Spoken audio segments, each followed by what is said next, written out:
Hi, I'm Allie Hamilton, and I'm so happy to welcome you to the Come As You Are podcast.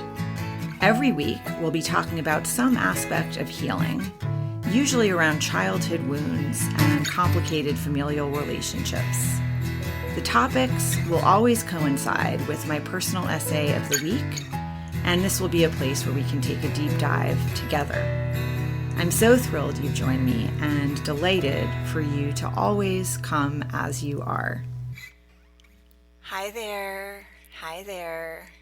This week's topic is, I hope, a really useful one. The topic is shame. The title of my personal essay this week is It's a Crying Shame, the Deep Secret Things We Hide Away. And I think that pretty much everyone can relate to that idea. And the reason that I think it is useful to talk about this and bring these things to the surface is I am pretty positive shame and the things that we feel are so awful, we really don't want other people to know.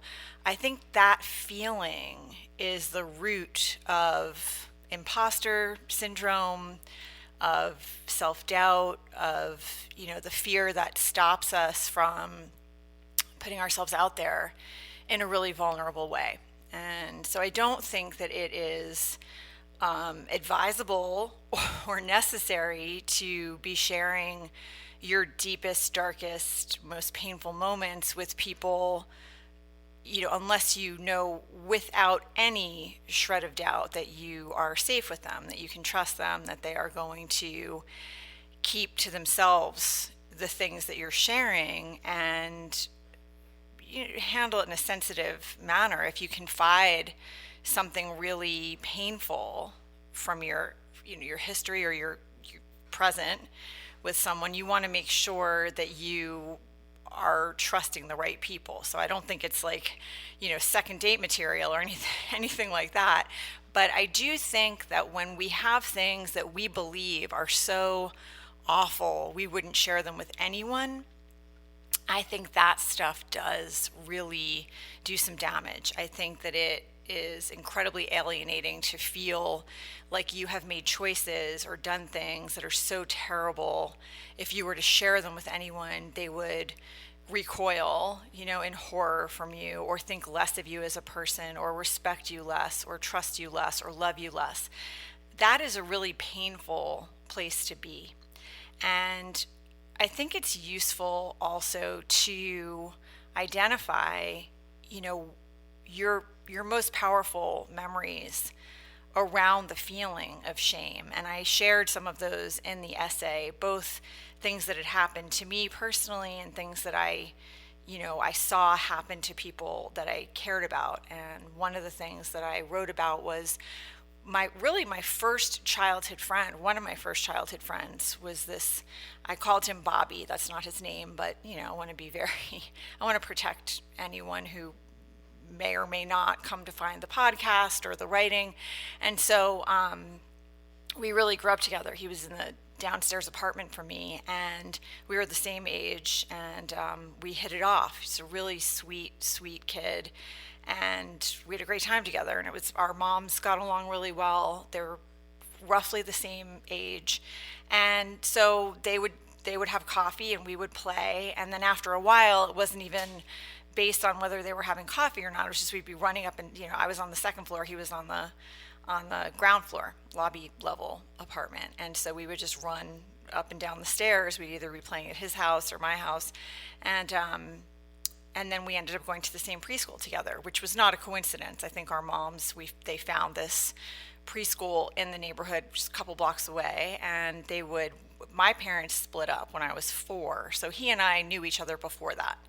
And I don't remember if all 4 parents ever got together. I don't recall that. But certainly after my parents split, Bobby's family became a source of support for my mom. And often that is where I would go when she would go out for the night. I would join them for dinner and bedtime. And I remember bringing my little toothbrush down. And then when my mom would come back, she would, come and get me, and I'd be in my pajamas, half asleep, and walk up the stairs in that surreal, not awake, not asleep place. And so that became a really common thing. And Bobby's dad was often not there. He worked a lot. He worked tremendously long hours. Eventually, Bobby's parents also got divorced, and then they moved away from the building. That happened a couple of years later. But I was describing this one particular afternoon when Bobby's dad picked us up from preschool, which was really almost unheard of. This is the only event that I can remember where that occurred. Usually my mom would walk us over in the morning on her way to work, and then Bobby's mom would get us at the end of the school day. It was usually late afternoon, and bring us back. So for whatever reason, on this particular afternoon, his dad came to get us, and we were going to go to the Museum of Natural History, which is a big hit at this age. We were 5. And normally if we had been going with like either of our moms, which I didn't do a lot of that with my mom, but I do recall Bobby's mom taking us places after school, going to the park, going to the playground, going to the museum. My mom just didn't have time for that. She became a single mom, and she was working, and so she would, come home. Eventually ended up having after school programs and, things of that nature. But I do remember doing that with Bobby's mom, and this, for whatever reason, we're going with his dad. Normally we would have walked. It was not that far, but with him, we got on the public bus. And if you've ever been on a public bus in New York City, then they're packed. Like you're packed in like sardines, depending on the time of day that it is. And so certainly in the late afternoon, early evening, that is the case. Certainly in the early morning when people are on their way to work, that is the case. So there we were, and we were holding on to the pole, and there were a lot of grown-up bodies around us, but these buses lurch, they lurch into traffic. They lurch, like it's New York City. There's a lot of traffic. There's a lot of chaos going on. And so there's a lot of lurching when you're on a bus. And when you're 5 and you have not very much weight to you, you're being sort of heaved in one direction and then heaved in another. And so we were holding on to that pole, and Bobby was really, he was leaning against the person behind him unintentionally, and then he was sort of heaved into this man next to us, and his dad was kind of hissing at him like, hey, hold on to the pole tighter, stop messing around, and really becoming enraged. And I remember saying to him, it's he's not doing it on purpose, it's the bus, it's happening to me too. And how he turned on me and said, well, you are not, disturbing anyone, are you? His face was red, and I was like, that was it. That was my last attempt to try to defend my friend or explain what was happening. And so it got violent. It was horrible. He ended up swooping Bobby onto his lap, and meanwhile, I do remember the grown-ups that were standing around us saying, it's okay. Like, he wasn't bothering anyone, but his dad. And so he rang the bell, we got off the bus, and he yanked his pants and underpants down, which shocked me. It's not that I had not experienced punishment of that nature. It's just that certainly not in public. Like, that never would have happened. And so he, was just there sort of like, bare bottomed, and he took him over his lap and spanked him really hard. And I just remember, not just me, but I think everyone around us froze, because it was just so awful. It was so sad, and he was crying. It was like, and he was staring at me while this was happening. His best friend, like, standing there while he's being horribly embarrassed and shamed, and just the thing we all fear, right? Like, getting caught in public with our pants down. But for him, it was like literally happening. And it was not a light spanking. I mean, it was painful. I can still remember just the horror of watching a friend go through this and just being absolutely unable to do anything to stop it or to help. And then he put him on his feet, yanked his pants back up, and just strode off. And we were left to, race after him. And Bobby would not look at me. he would not, after the spanking stopped, the entire spanking, we like locked eyes, like we were just sort of like locked in this experience. But as soon as it ended, he just like, he didn't want to look at me. And I think it is because I was a witness to this absolutely painful thing that had happened to him. And we had this relationship, this friendship where we like adored each other. And I think that I saw him stripped, to this powerless place, which even at 5 is just a terrible position to be put in. You don't want a friend to see that. And so he wouldn't look at me, but as we caught up to his dad, and as we were continuing to catch up to his dad and have to wait for the lights and things like that, I did reach out for his hand, and he did instantly take my hand. And I remember, even at such a young age, understanding like it's not that he wants the support, he just can't face me right now, which broke my heart, and he held on to my hand the rest of the day. And when I think about that experience for him now, and I didn't write about this part, but I did run into him about 15 years later. So another couple of years went by where we were still living in the building together and still very close. And we ended up in first grade together as well. We started elementary school together. And then he and his mom, his parents had divorced by then. His dad had moved, which was probably a good thing. He had moved away. And Bobby and his mom went and moved somewhere else, and we lost touch. And so I didn't see him for, like 12, 13 years or something, until one day I was walking along Broadway. I was about 20, and suddenly there is Bobby. And I don't know if you have people that you knew when you were like 2, 3, 4, or 5, but it is, at least my experience has been, you recognize those people instantly. There's just something wild and amazing about it where you're just like, oh, it's Bobby. And so that happened, and we hugged and we caught up, and I asked him how he was and what was going on, and he was not well. He was not mentally, he wasn't okay. And I don't know exactly what transpired in those decade plus, all those years that I didn't see him, but I know what he was dealing with. That was not an isolated incident, what happened with his dad, because even when his dad put him on his feet and pulled his pants up, he said to him, I don't like doing this to you, Bobby, but you've got to listen to me. And so it was not an unusual occurrence. It was like, I don't like having to do this. And that part too, as an adult, and as a parent, that gaslighting, like, you are behaving in a way that is making me be violent towards you. No, dude, like, you need to learn some other coping skills and parenting skills, so that you don't lose your patience and get violent with your kid. It's not his fault that you're unable to express yourself in a healthy, positive way. So that part also really like hurts me when I think about what he went through and what probably ensued in the years, in between the times that I saw him.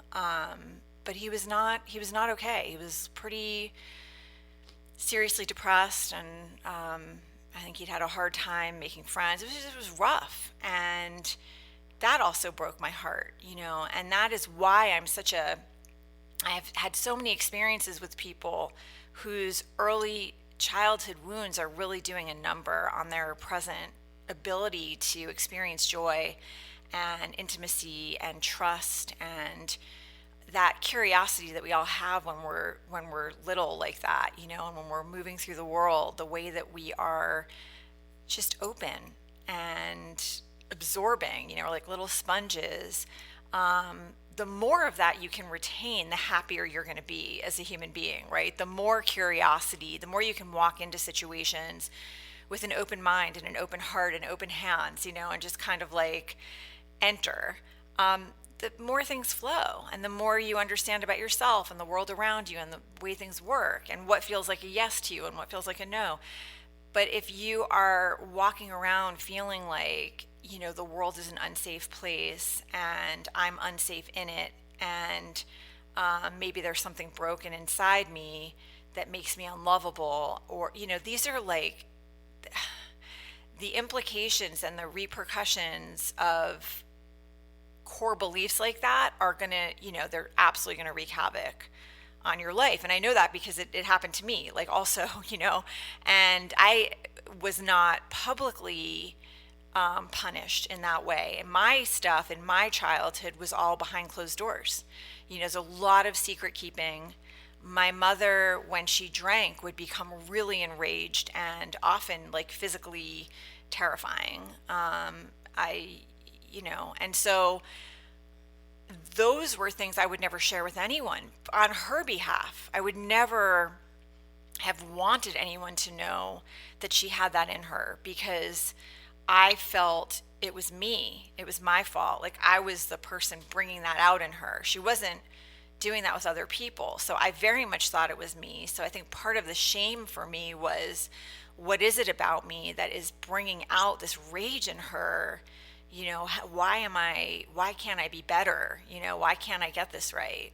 But also I would never have wanted anyone to think poorly of my mother.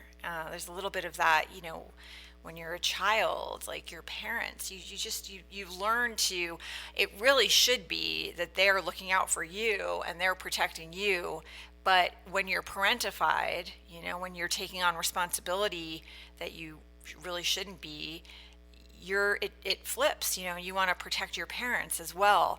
And aside from that, with my mom, it was like, not only did we not talk about it, we didn't acknowledge her alcoholism, she fully flatly denied it. So even within the confines of our house, it wasn't discussed. It was not treated as a thing that was happening. It was treated as me being sensitive, being overly sensitive, right? Like I think I mentioned, I know I did, that I was called Sarah Bernhardt, and that the adjectives that they used to describe me were that overly sensitive, dramatic.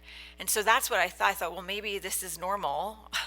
Maybe everyone's mom is drinking to this degree, or maybe it's me and she's drinking to a perfectly fine degree, even though multiple times a week she's drinking so much she can't stand up, she's slurring her words, she gets really violent. When all the adults in the situation are telling you that your mom is fine and it's you're the problem, and your perception is the issue, not the reality of what you're experiencing, it does a number on your head. And certainly that wasn't anything I was going to share with anyone outside the inner circle, because I didn't even know if I was correct in my assessment that something was wrong. I thought, well, maybe it is me. So that shame and that secret keeping, and then there was like all the secret keeping going on at my dad's, and that was a regular, constant thing going on over there. There was no break in that. It was always, a real sort of mind. I mean, it was so twisted. I really did think my dad was the victim of all of these selfish women who wouldn't share him. And that, I was sparing my stepmom from having her feelings hurt when he would lie and say we had gone to the museum or we had gone to the playground, instead of telling her we had just spent the afternoon with, this lady friend or that lady friend, or we were at so-and-so's house. We were, like, he wouldn't say that. He would make up a story and I would go along with it, because he taught me that if he were to tell her, oh, we spent the afternoon at, this woman's apartment, that she would be so heartbroken, even though there was nothing wrong with what we had done. And in actual fact, there was everything wrong. Like he was in the bedroom with these women and I was parked in front of the TV, but I didn't know that. And he said they were, rehearsing. They were rehearsing. My dad was an actor. So it was like, okay, they're just rehearsing. There's nothing wrong going on here. And my stepmom is just going to be devastated because she's taking things the wrong way. And that is so there's just a lot of this secrecy and shame and feeling like people can't know this, like these things that are happening cannot be shared. And when you are in that kind of environment where you are taught that, these things are shameful and, really can't be spoken about, it's not a good feeling. It makes you feel, whether the message is everything is okay but you can't share this, which is what I was getting, right? Like my dad's version of this was, I'm not doing anything wrong but you can't share this, and my mom's version of it was there is nothing wrong so there's nothing to share. But either way, if you are intuitively just like this does not feel right, and you're being told like these are not things that we share, there is an ingrained shame going on. There's an ingrained sense of these things can't be spoken of, and that's not going to be a healthy, happy, that's not great soil to be growing in. And so I don't know what version of that you may have experienced or not. I don't know how much secret keeping you were taught to do as you were a growing person, or at what point in your own life you may have started to make decisions that you can look back on and wish you had made other decisions. And so there's two sort of sides of this thing. There are the things that happen that are 100% outside our control, like Bobby's dad, right, is not able to self-regulate, loses his patience and is violent with his son in front of a bus full of people, along with like all the New Yorkers walking by, who I think everyone just froze. And even though it felt like hours, it was a minute that this was going on. So I think that by the time anybody might have stepped in, it was already done. There's that stuff, right? There are these things that happen. And I also talked about, other experiences on public buses in New York City, and like this man who exposed himself to me, and like, he'd made eye contact with me first, and then he looked down, and so I looked down, and then I didn't have the words for what to do with that. And I didn't say anything to the adults around me because he had involved me in something. He had looked at me first, and I very innocently, we just made eye contact. And then when he looked down, I had no idea, when I followed his gaze, what I was going to find there. But he had sort of like implicated me in this really awful, shameful, that's how it felt, experience. And I didn't have the words to say anything to anyone. Sometimes something like that happens from around you. And then as you grow, you become, you have autonomy, and you start to make your own decisions and your own choices. And you've got to, at a certain point, I believe, look back at your formative years and give yourself some kind of compassion and understanding, because you're learning things when you're little. Like I said, you're like a sponge, so you're learning and you're growing, and some of the things that you're learning may not be terrific. It's not like everybody's parents were ready to parent. Sometimes people have kids and they're like 100% ill prepared to be a parent. And one of the things that I have learned in more recent times, I think, or it's my understanding of this has increased exponentially, is that somebody can be, I think, a very wonderful friend and a not great parent.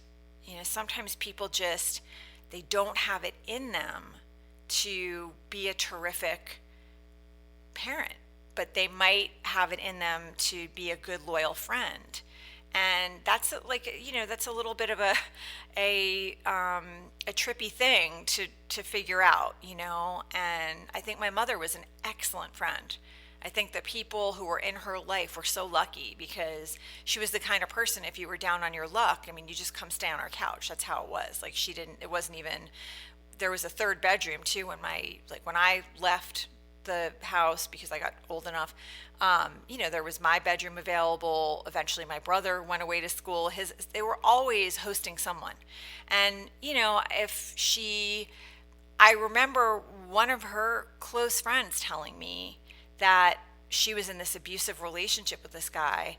They were in their 20s, and my mom showed up at her door one Saturday when this man was away and said, "Get your stuff, we're out of here, we're leaving." That's a good friend. But she struggled to be a good mom to me. She loved me, I know that.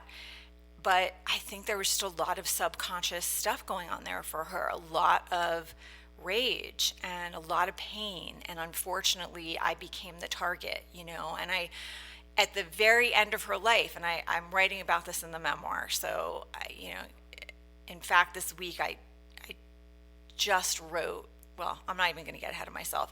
I'm writing about my relationship with her in the memoir. And the end of her life, we got to a beautiful place, thankfully.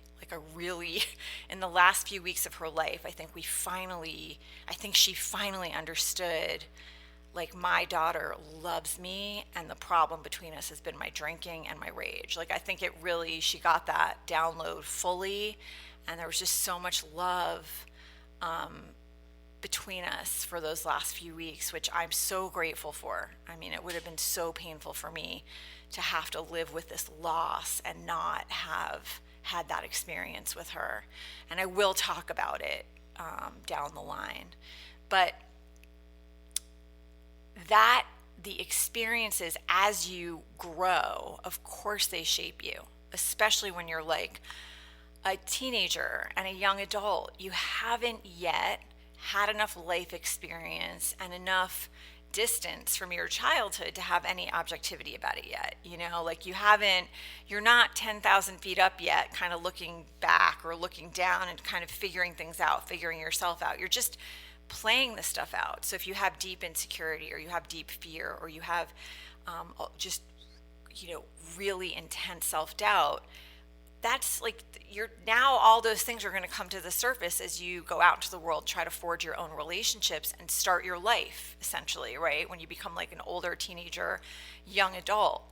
And so to try to have some compassion for yourself, if you didn't make the greatest choices and decisions all the time, especially in that first decade of I don't know, let's say 16 to 26 or 17 to 27 or whatever, however you want to do it. And the other part of this is your brain, everyone's brain, the human brain. Your frontal lobe does not come fully online till you're 25, 26. And so the frontal lobe is the part of the brain that controls judgment, good decision making. And prior to that, it's your the amygdala that's all fired up when you're a teenager or young adult. You're in your animal brain, pleasure, yeah. This is why young people sometimes, when they go to college, let's say, and it's their first taste of living independently. Not everybody does it that way. I'm just saying, let's just use that as an example because it's a common enough experience, right? So kids go away to college and they're partying, 6 nights a week because there's nobody there to say, make sure you're getting your work done and you can get up and go to class in the morning. They have to kind of they overdo because it's always a yes to pleasure. This is not all kids. This is just many kids, right? And again, not all kids go to college. It's I'm just trying to illustrate a point. And so this is a frequent thing. Or they're eating everything in the cafeteria that's sweet because they just have free reign to it, and there's no sort of are you sure you want to have a fourth dessert? There's no one there sort of saying, hey, maybe you want to find some moderation and make sure you're getting enough sleep and enough water and enough time to study. So a lot of the time, that's part of it, where just kids are there's excess because pleasure is a yes, and the harder things, if you've got to choose, right? Well, do I want to do the responsible thing or the fun thing? It's really hard when you're a young person before that frontal lobe comes fully online to pick, the responsible thing. It's not easy for every kid. some kids they have, they've got like good, they've already kind of worked through this in high school maybe. They understand time management, and some kids have to figure it out the hard way. So that's just one example. If you look back on your life and there are things that happened, let's say in your 20s, before your frontal lobe was fully online, maybe just knowing that can increase your level of compassion for yourself. If there are decisions you look back on that you kind of wish you could maybe go back and do differently, or you feel shame about them, or you feel regret, or you feel confusion. Sometimes it's like you look back on a decision and you still feel like, I still feel like that was probably the right decision, but there's a lot of pain around it, or a lot of shame around it, or a lot of just murkiness. And to maybe try to give yourself a little more, just to be a little more gentle with yourself and a little more understanding that we're not working with, a fully lit up control panel yet. We're still working with that part of the brain that is worried about a threat, or worried about the pleasure, or worried about, it's a very animal part of the brain. And so you're not, it's not like, it's not surprising if you didn't maybe make the best decisions of your life during those years. That's one part of the equation. The other is, even past that, even when your frontal lobe is fully online, sometimes these childhood things, that we didn't heal, that incredible self-doubt, which is one of the reasons I wanted to talk about shame today. If that stuff is still like in your bloodstream, it's not going to, it's going to keep coming to the surface and kind of tapping you on the shoulder. And if you don't pay attention, then it's going to come back. It's that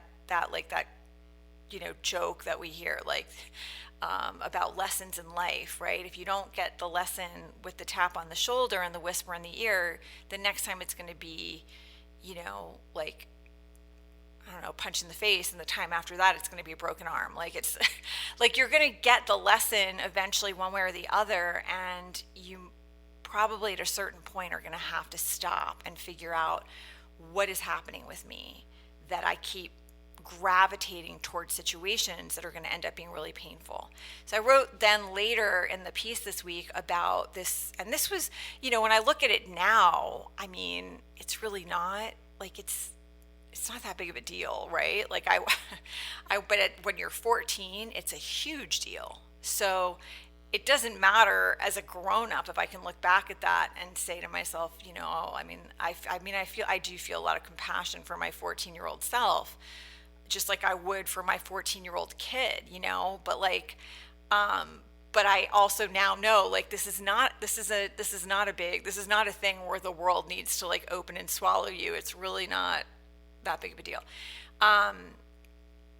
But I went to school and I was wearing, and I can still remember this, I was wearing this sort of like cream colored thin corduroy miniskirt, and I guess I hadn't checked, like I hadn't looked over my shoulder in the mirror to see, but I had on these little cotton white underwear with tiny purple flowers, and I walked out the door.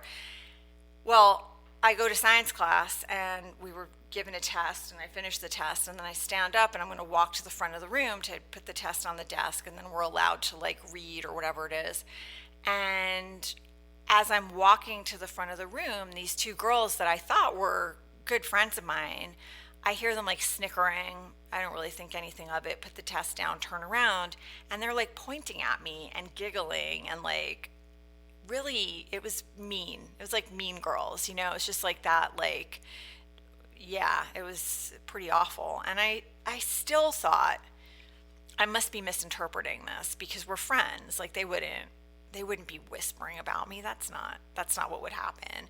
I sit down, and this kid, Doug, leans forward and says to me, you can see the flowers from your underpants. You can see them through your skirt. That's why they're laughing.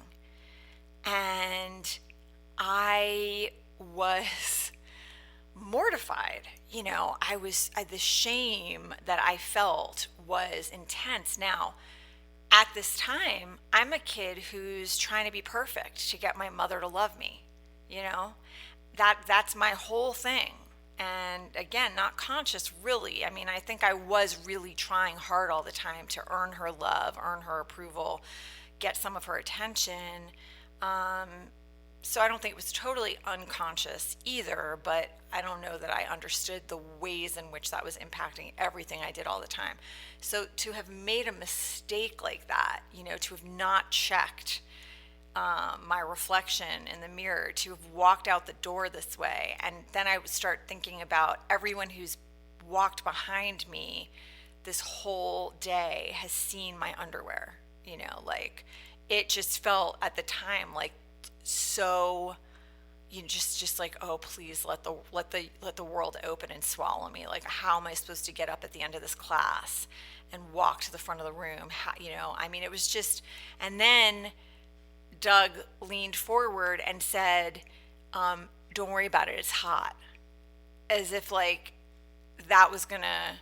I really do think that he thought he was saying something helpful, but it was.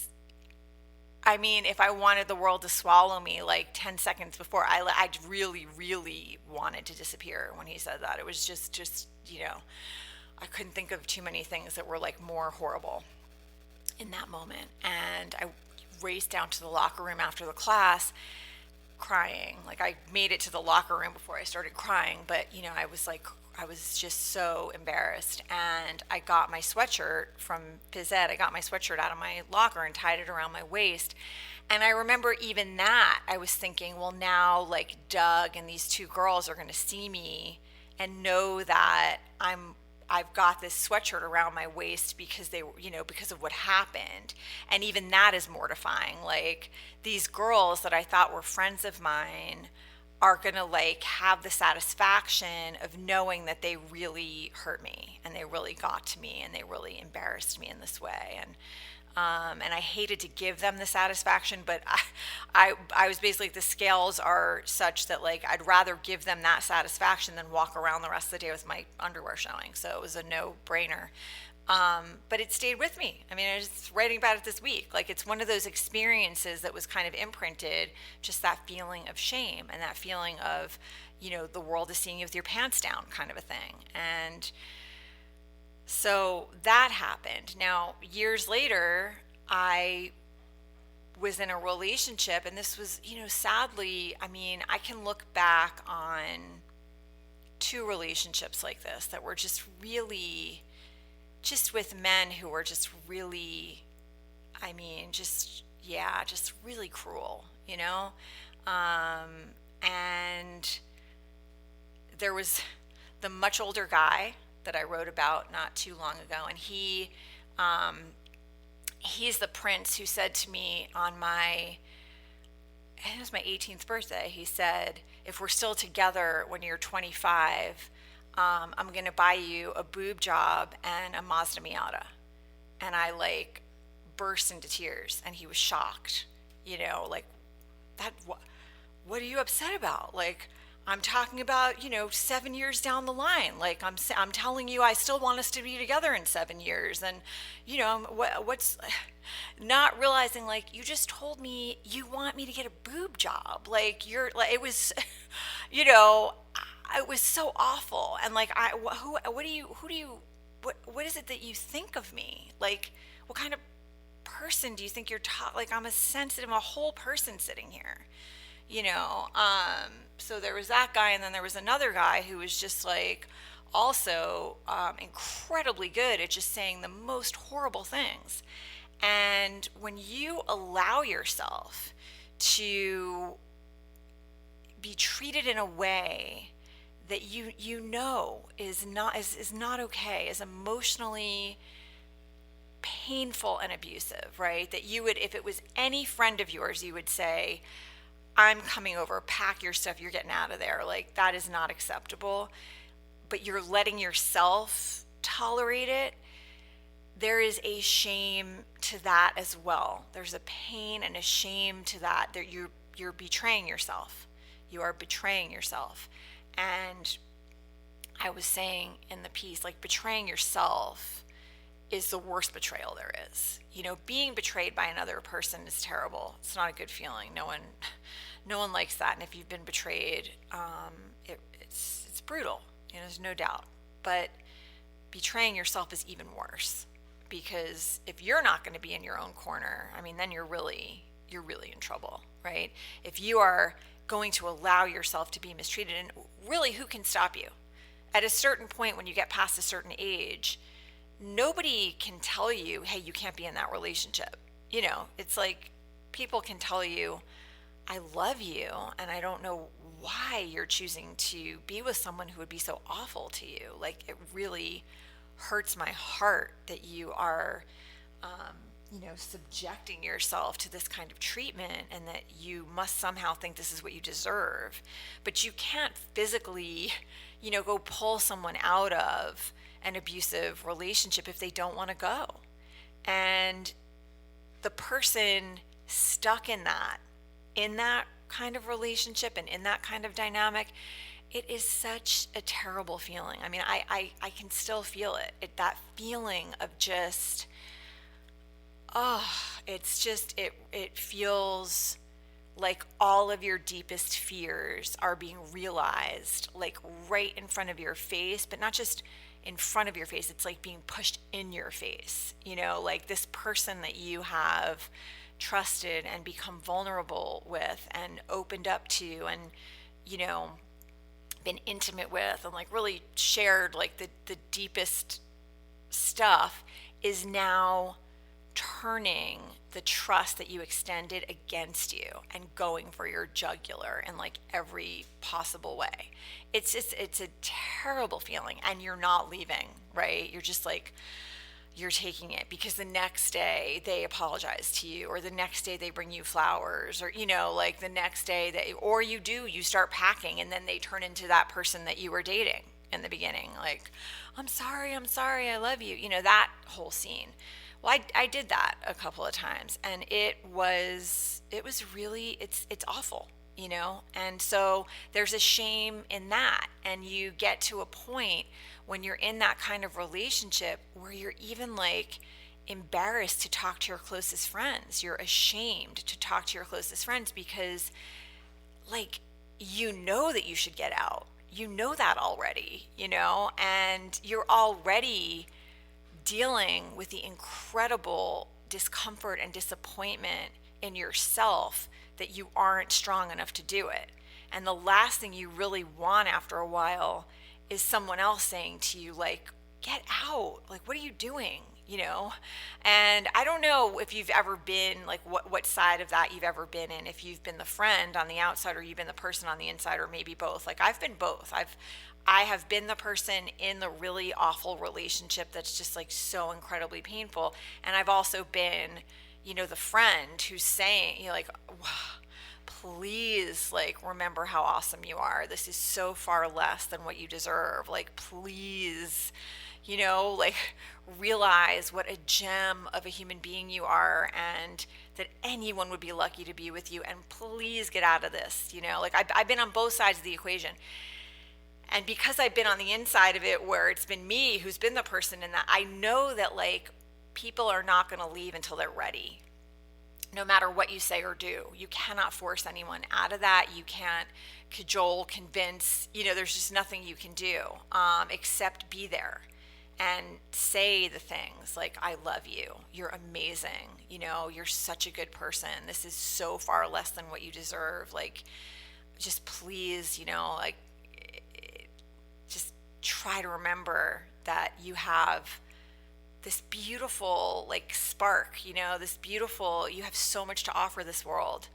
And you walk into a room, you light the place up. Like, just try to remember these things and do anything and everything you can to remind yourself of that, to talk to yourself, to just try to switch up that inner dialogue that's believing that you're not lovable, or you're broken, or you're not enough, or this is what you deserve. So I've been on both sides of that. And I think part of what is fueling that heavy feeling of like, I can't leave, I can't get out of this kind of situation, is the internalized shame from your life. Whatever it is, whether you were feeling shame from external situations like Bobby's dad, or there's actual shame in the choices that you're making because in your heart this is not good, this is not growing, this is not thriving, this is not healthy, and yet I'm not leaving. It really, and it's so sad because part of what has happened is that you were already struggling with self-doubt. You wouldn't be in this relationship if you had higher self-esteem. This would not be the kind of relationship you would be attracted to. This would not be the kind of person you would be attracted to if you were feeling good about yourself. So you were already struggling with it, and now you're like in this thing with someone, and it's a vicious cycle because they're just turning the dial up on all of your self-doubt. It's so hard to motivate and to tell yourself, wait a second, this is not true. This isn't true, and this isn't real, and I don't deserve this, and I'm not going to tolerate this anymore, and I'm packing. Like, it's hard to find that gear inside yourself when you're already kind of like beaten down. And so all these things, this is why it's such a passion of mine to talk about like what has happened, what got you to this point, when did you start believing that you weren't lovable or that you were like broken somewhere that nobody could see. What makes you think you are not worthy of something incredible? Like when did that happen? Because if you don't go back and get in there and pull that stuff up to the surface and really deal with it, you're going to keep playing it out in these other ways. And that was like a lot of what I was talking about last week in last week's episode. So that shame, I think, is one of the obstacles. It's like a weight on your heart that makes it really hard to act on your own behalf. And I was describing shame. I was saying like if your inner voice is providing the dialogue of self-doubt, right?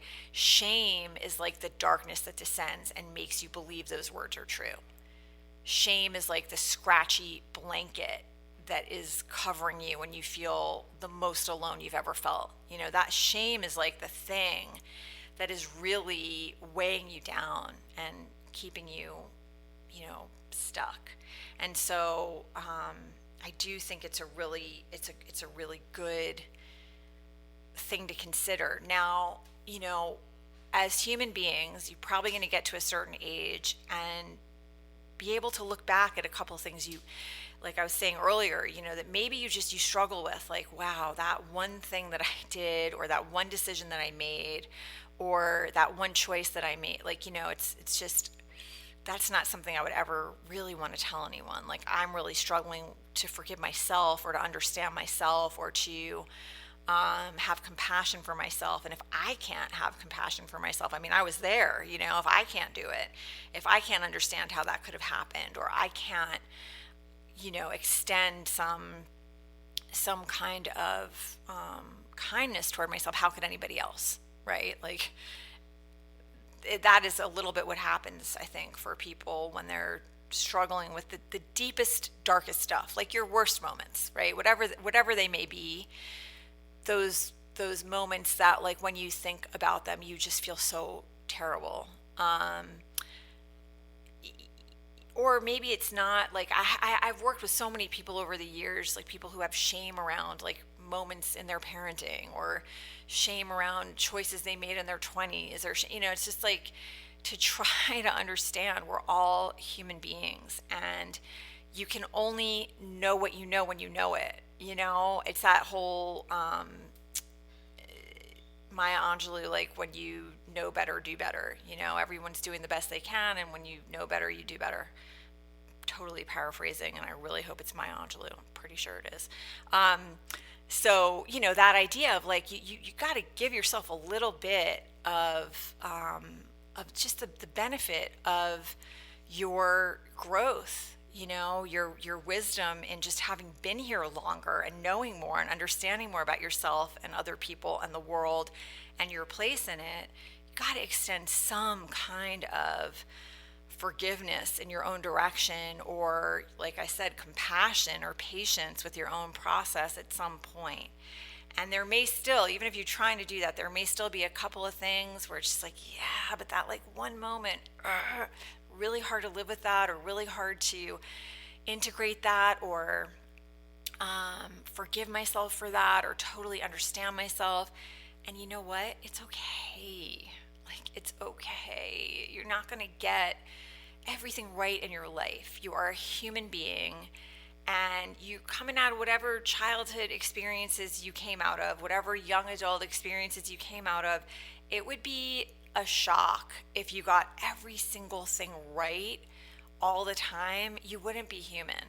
And so to try to understand, and for me, there were a couple of things that for me, they're just really painful when I think about them. It's not so much that I can't understand, why I did what I did, or like what my decision making process was, or anything like that. It's just more, I feel incredibly sad that is how like dark things were for me, at that time, that things were that dark that I couldn't see another way forward. It's really, I feel a lot of sadness about that, but I don't, it's not that I'm like, I can't understand, or it's not that. So that might be for you too, that it's not that you're kind of like, how could I? It's not that so much. It's just the thought of like, wow, at that time in my life, that was the only way forward I could figure out. And like kind of grieving, that like that things were that rough at that time. And there are like three people who know those things, who know exactly what I'm talking about right now. Those things that I have had to really grapple with the most and try to extend compassion and understanding toward my younger self, and allow myself to kind of like mourn and feel the sadness around that. I have shared those things with three people in my life, my husband being one of them. And I don't think you have to share your deepest, darkest things with the closest people to you if you feel that deeply afraid to do it. But I do think it's important to share with at least one person. Because I think and even if it's a therapist, right? Even if it's like someone you're paying for their confidentiality and for their support, that's going to be a professional person who hopefully can receive whatever it is that you want to share, or you need to share, with the correct level of sensitivity and compassion and understanding that you may be struggling to extend to yourself. Hopefully a therapist, and listen, just like yoga teachers, writers, they're everything. Teachers, you got to look carefully. It's not like every therapist is amazing and ready to go, or every yoga teacher is amazing, or every writer. Like, you got to be really mindful and selective, and vet like spend some time with people before you start to like really share. But I do think that when you feel there are things that are so awful in your past that if you were to share them, like all the love in your life would be withdrawn, or it would be in jeopardy, or the people closest to you would no longer love you or respect you, or like hold you in high esteem, or trust your judgment, or whatever the fear is. I do think that if you don't at least confide in one person, and carefully confide in the correct person, I think it does leave you with this alienated feeling, with this feeling of like, yeah, there's a lot of love in my life, but if people really knew everything, or knew about this one thing or whatever, like, I'm not, I don't know if I'd still have all that love in my life, or all that, I don't know if I'd be held in such high esteem, and that is what I really believe is at the heart of like imposter syndrome, that feeling of, these accolades I'm getting are not really like well deserved. You don't really deserve this, or this position that I'm holding, like, I just feel like whatever, like I'm not qualified. So many people struggle with that, and I really believe it is. I think at the very, very center of that feeling is I haven't shared everything. And so I know things other people don't know about myself. And if they knew everything about me, then they wouldn't think I was so wonderful. Like that stuff. And I do think that if you are able to find at least one person to confide in, you will realize that your deepest fears are not going to be realized. That's what you'll realize. That this thing that you're most afraid of is like, it's an illusion. It's not real. Again, I do want you to really be sure it's the correct person, because I think the incorrect person could confirm your fears. But in my experience, I am lucky enough to have three people that I trust to this degree, that I know that I'm safe with, that I have shared everything with, and not one of them has loved me any less, trusted me any less, held me in any less esteem, trusted my judgment. These are things from my like early 20s. Nobody's holding anything. Like, it's you. You're the one that might be grappling with these things. When you share them, people are like, oh, I don't care.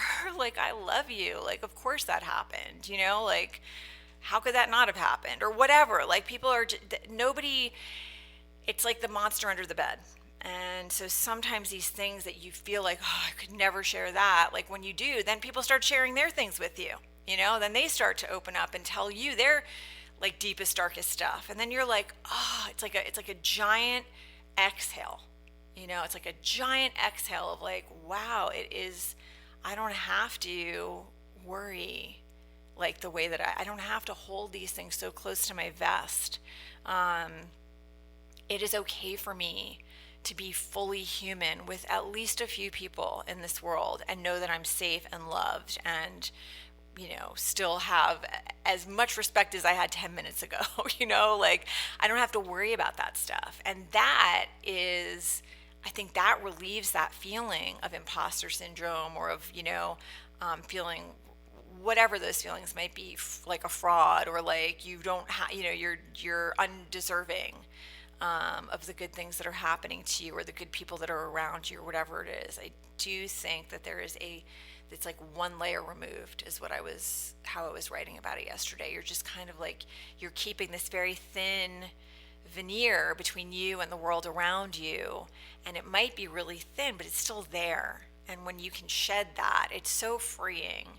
And I am someone, people, because of what I do, I have heard so many like deep, dark things. I am a vault when it comes to that stuff, probably because I grew up keeping secrets. If someone tells me, can I confide this in you, but can you swear to me you'll never tell me? Like, I will never tell anyone. I just will not. And so I've heard a lot of things, and I have never, ever heard anything from anyone that made me love them less, or made me think poorly of them, because we are all human. We're all human. And it's so much easier to extend compassion for other people sometimes than it is to remember this stuff for ourselves, and to be forgiving, and to be, to be kind, to be gentle. So I hope that you can give this some thought. And if there are things that you have been, that you just feel like, I've got to take that to my grave, like, maybe rethink that. Because yeah, like, maybe rethink that. Like, I have never heard anything from anyone in all the years that I have been talking to people about that. I've never heard anything that made me feel like, oh, I've never recoiled in horror. I've never internally had a feeling of like, ooh, like, that just has not happened. Most of the stuff we struggle with, it's like universal human things everyone can relate to if they're honest. And it's all okay. And that, come as you are, right? Like, just show up as you are, and like try to release the the heavy blanket of shame. Try to put that scratchy blanket aside so you can just shine, with nothing kind of like impeding that light that you have, that is just yours, your own particular light. I really hope that this has been helpful. As I always say, I'm easy to find. I would love to know how you feel about this topic, your experience with shame in your life, if you're still struggling with it, whether, some of these ideas I was talking about, like just this stuff being the heart of like imposter syndrome or self-doubt, the thing that keeps you stuck when you're in a relationship that's painful. I'd love to hear what your thoughts are. Comment, and I'm just so really thrilled and grateful to have this kind of conversation with you, and I appreciate you, and I love you.